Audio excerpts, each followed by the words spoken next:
निर्जला शुष्क सी धरती पर मानवता जब कुंभलाती है, जब घटा टोप अंधियारे में स्वातंत्र घड़ी अकुलाती है, जब नाग फनी को पारिजात के सदृश बताया जाता है, जब मानव को दानव होने का बोध कराया जाता है, जब जब सिंहनाद की जगह श्रृगालों की आवाजें आती हैं, जब कौओं के आदेशों पर कोयले वाद्य हो गाती हैं, जब अनाचार की परछाई सुविचार घटाने लगती है, जब कायरता बनकर मिसाल मन को तड़पाने लगती है, तब तब तब धर्म युद्ध के लिए हमेशा शस्त्र उठाना पड़ता है। देवी हो अथवा देव रूप धरती पर आना पड़ता है।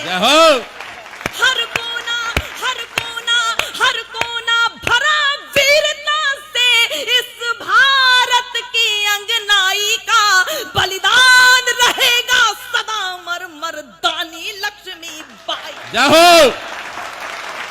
कविता जिंदाबाद। कविता जय हो तुम्हारी, बहुत अच्छे। मैं जल्दी जल्दी आप तक कविता पहुंचा रही हूँ। बहुत गोरों की सत्ता के आगे थे जब वीरों के झुके भाल, झांसी पर संकट छाया तो जल उठी शौर्य की महाज्वाल। अबला कहते थे लोग जिसे जब पहली बार सबल देखी, भारत क्या पूरी दुनिया ने नारी की शक्ति प्रबल देखी। लेकर कृपाण संकल्प किया, उस देवी का घोषणा पत्र बांटने, इस मिट्टी के प्रति कितना अनुराग होना चाहिए हमें बता दिया था उसने। लेकर कृपाण संकल्प किया, निज धरा नहीं बटने दूंगी, मेरा सिर चाहे कट जाए अस्तित्व नहीं घटने दूंगी। जय हो।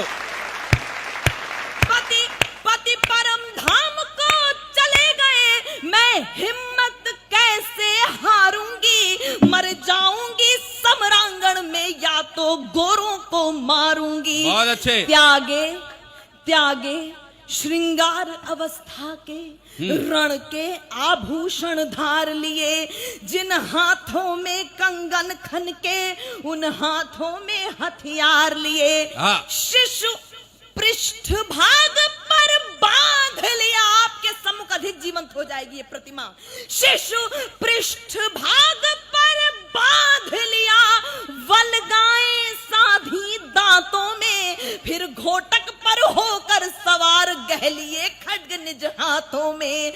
जब तक मही शेष शीश पर है, जब तक मही शेष शीश पर है उदाहरण तरुणाई का, बलिदान रहेगा सदा मर मर्दानी लक्ष्मी बाई। जय हो। जय हो।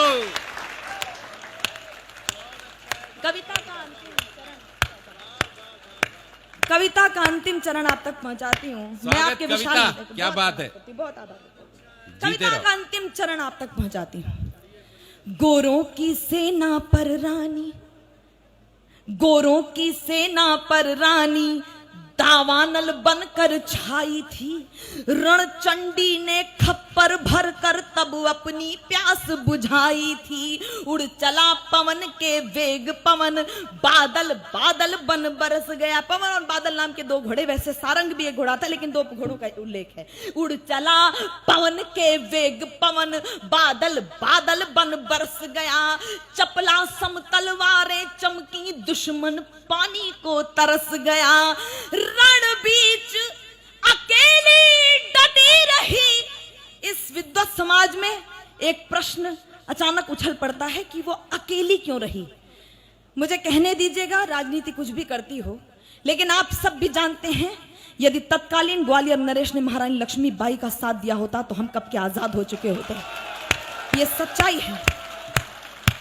रण बीच अकेली डटी रही, साहस के तब पांव बारे थे। एक पंक्ति गा रही है जो महारानी लक्ष्मीबाई के जीवन में घटित हुई, आपके आपके आपके आपके जीवन में रोज घटित होती होगी तो मुझे बता दीजिएगा। रण बीच अकेली डटी रही, साहस के तब पांव बारे थे, दुश्मन से बाजी जीत गए पर हम अपनों से हारे। जय हो, जय हो, जय हो, जय हो, जिंदाबाद, जीते रहो।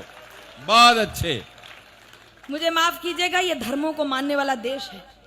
बहुत आभार, बहुत बहुत धन्यवाद। ये धर्मों को मानने वाला देश है, मान्यताओं आस्थाओं का देश है। किसी की धार्मिक भावनाओं को आहत नहीं कर रही हूं, लेकिन कुछ पौराणिक प्रसंग है, उन्हें ऐतिहासिक साक्ष्य के रूप में उद्धृत कर रही हूं।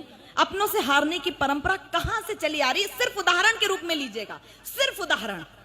त्रेता में पदलोलुप होकर भाई को जब मरवाता है, द्वापर में राज हड़पने को जब महायुद्ध हो जाता है, वाह, सत्ता को अक्षुण्ण रखने का, मुझे बता दीजिएगा, इतना कुछ हो गया, राजनीति कैसी भी हो गई हो, लेकिन उस इतिहास के पन्ने पर ग्वालियर को आज तक माफ नहीं किया जा सका है। मैं पंक्तियां समर्पित करती हूं, सुनेगा।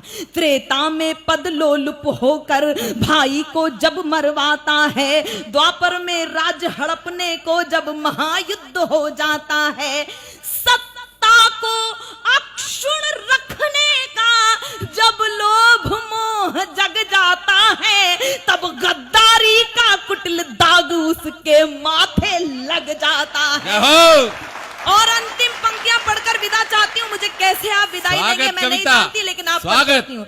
इतिहास इतिहास इतिहास साक्ष्य बन जाता है हर अकथनीय सच्चाई का, बलिदान